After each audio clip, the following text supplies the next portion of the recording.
Hello students, अज दा topic राजे heap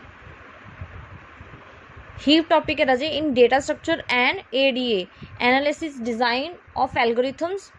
introduction है राजे, what is a heap it is a special tree based data structure in where tree is a complete binary tree। as we know complete binary tree ਉਹ ਹੁੰਦਾ ਜਿਹਦੇ ਵਿੱਚ ਦੋ ਉਸਦੇ child ਹੋਣ। ਤਾਂ ਕੰਪਲੀਟ ਬਾਈਨਰੀ ਟਰੀ ਕਿਉਂ ਹੈ ਇਹ ਰਾਜੇ? ਇਹ ਵੀ ਬਾਈਨਰੀ ਟਰੀ ਹੀ ਹੈ but it is a complete binary tree. ਕਿਉਂ? A root have two childs, again another nodes have also a two childs as well as the level 0, level 1 and level 2। ਇਹ ਕੀ ਹੈ? ਦੋਨਾਂ ਦੇ ਲੈਵਲ जिन्ने भी ये नोड्स ने हब दे level दो ने। क्यों ने? रूट दे दो चाइल्ड ने, ठीक है, कंप्लीट है। ये दो नोड्स ने कंप्लीट है, ये दो नोड्स ने कंप्लीट है, ठीक है। तो यह है कंप्लीट बाइनरी ट्री। जो हीप प्रोसीजर या मैथड आ वो किस ते वर्क करता है? बाइनरी ट्री ते। That is why called it is called a tree based data structure. Heap sorting का राजे अपना टॉपिक है, बट बिफोर दिस सॉर्टिंग तो पहला आपां नूं we have to know what is a heap and its type and how to build heap data structure। okay, so इसके दो types ने राजे, maximum heap and minimum heap. Maximum heap वो हुंदा है जिहदे विच फादर दी जिहड़ी नोड है वो ग्रेटर होवे चाइल्ड तो। तो फादर किहड़ा हो गया? फॉर एग्जाम्पल रूट एक फादर है तो वो दो चाइल्ड है, ठीक है। जो रूट की वैल्यू होएगी वो इस तो छोटी होनी चाहिए है, तो हो गया maximum heap. As well as जिहड़ी इहदे विच फादर है वो मिनिमम वैल्यू होनी चाहिए चाइल्ड तो। Same root and left and right node, इहदे विच रूट लैस होना चाहिए एंड अदर वैल्यूज ग्रेटर होनी चाहिए। बट मैक्सिमम हीप दे विच रूट ग्रेटर होना चाहिए बट ये जिहड़े अदर नोड्स ने या चाइल्ड नोड्स ने they are less than of root। in this method they are greater than, this is a less than। so first we have how to create heap। follow these rules as we discussed, they have a two types, maximum and minimum heap। same if we do maximum heap, father is greater than child। if we do minimum, father have minimum child or less than child। for example maximum heap दे विच राजे 5 है जिहड़ा root है वो greater है इन्हां दोनों नोड्स तो। 4 तो भी ग्रेटर है तो 2 तो भी ग्रेटर है। मिनिमम हीप दे विच राजे जो रूट है, जो फादर नोड हैगी वो लैस देन होनी चाहिए है अदर नोड्स तो। तो these are examples of maximum and minimum heap. Representation किवें हुंदी है राजे? हीप दी ऑलवेज रिप्रजेंटेशन एरे दे विच हुंदी है। That is why it is called array representation.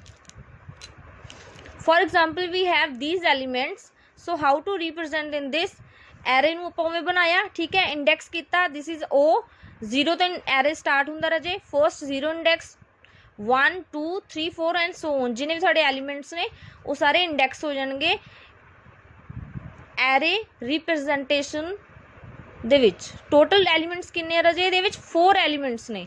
Now we discuss the example of insertion of heap following the maximum heap. The example है राजे 10 15 5 8 25 0 1 2 3 4 नाल एरे रिप्रजेंटेशन भी की है। The first step we have insert first element. What is the first element? Is 10। So insert as a root 10। Circle किया राजे, tree बना रहे हैं। सैकेंड स्टेप दे विच राजे we have insert 15 and I inserted 15 as a left node. But according to rules in maximum heap the root is greater than child node. तो आह की है राजे? अपनी फादर नोड है, चाइल्ड नोड है। 15 is greater to father node, तो swap हो जूगी राजे वैल्यू। इतने 15 आ जाएगा, इतने 10 आ जाएगा। तो उसी तरह राजे आप स्वैप करती, 15 ऊपर चला गया, 10 नीचे आ गया। द थर्ड स्टैप आप की इंसर्ट करना राजे 5। की करना राजे 5। तो 5 नूं आपां राइट साइड ते इंसर्ट कर देंगे। सही जा रहा है। This is a less than of root node again we have insert 8 तो 8 की तरह जे 15 इंसर्टेड है अपना 10 इंसर्टेड है एंड लैफ्ट नोड दे विच आपां 10 दी लैफ्ट नोड दे विच आपां 8 इंसर्ट करता this is ah also less than father node ठीक है।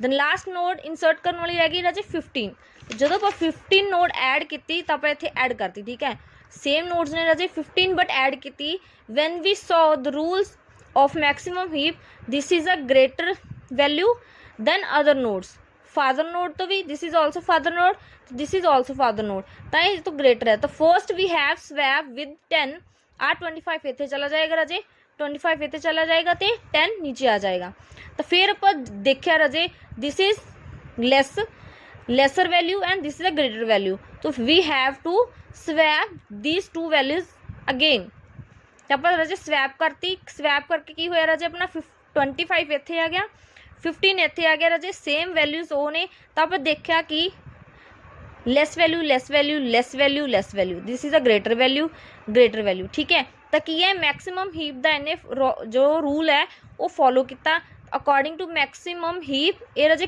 क्रिएट हो गया तो कंडीशन सैटिस्फाइड हो गई इन मैक्सिमम हीप एरर रिप्रजेंट करता की होया ਇਹਦਾ 0 1 2 3 4 तो ये हो गया राजे maximum heap array representation and ये फॉलो करता है मैक्सिमम हीप ਨੂੰ ਆਪਾਂ ਬਿਲਡ ਕਰਤਾ ठीक है। इस तो बाद राजे आप की करना है मिनिमम हीप किवें बिल्ड करना है after that we have learn sorting heap sort अपना राजे मैथड है फर्स्ट पार्ट है राजे ये जिस आप लर्न किया what is heap types of heap and how to build heap tree okay after that we learn minimum heap how to build a minimum heap and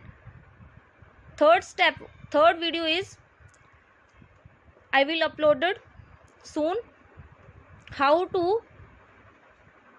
heap sorting in data structure and data analysis algorithm. Okay, thank you for watching this video.